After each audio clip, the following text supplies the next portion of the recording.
Salam alaikum Atali Dazoul, bonjour. Bon, je suis tombé sur une information comme quoi un journaliste camerounais, je crois, propose que la CAN 2025 soit attribuée à l'Algérie et au Maroc.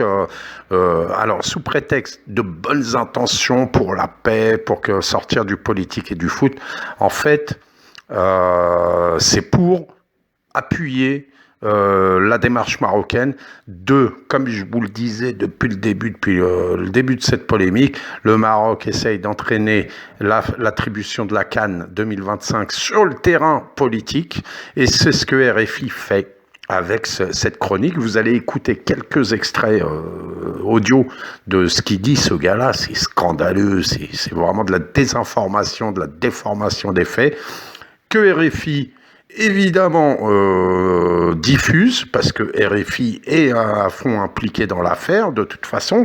Donc ne pas oublier qu'RFI, c'est le continent africain qui l'écoute. Donc moi, ce que je vous propose, vous allez écouter ce que dit Jean-Baptiste Placa, ce journaliste-là.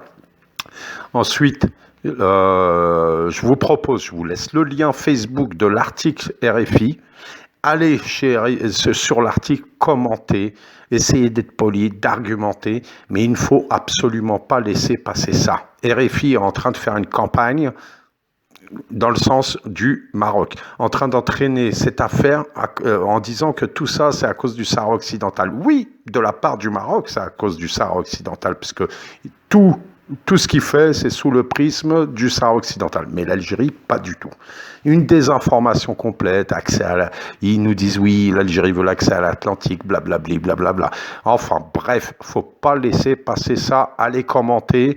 Je vous lis mon commentaire que j'ai mis, vite fait. Si vous pouvez même le liker, là, si vous voulez pas commenter, allez sur Facebook, là, sur l'article, commentez-le, qui remonte en premier, qui reste dans les plus pertinents, qu'on le voit direct, quoi. C'est pas pour moi, bien sûr, vous le savez. Je vous lis mon commentaire très rapidement et je vous laisse avec Jean-Baptiste Placa, mini extrait de l'audio. Je vous laisse aussi le lien de sa chronique de 4 minutes qui est sur RFI. Un scandale de la part de RFI. C'est même pas de sa part à lui, le problème.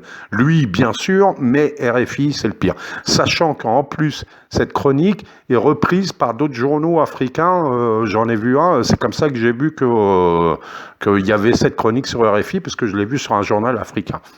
Alors écoutez ça, mon commentaire. Voilà une chronique pour désinformer et déformer les faits. Le Maroc a volontairement déclaré forfait pour seul but d'entraîner l'attribution de la CAN 2025 sur le terrain politique.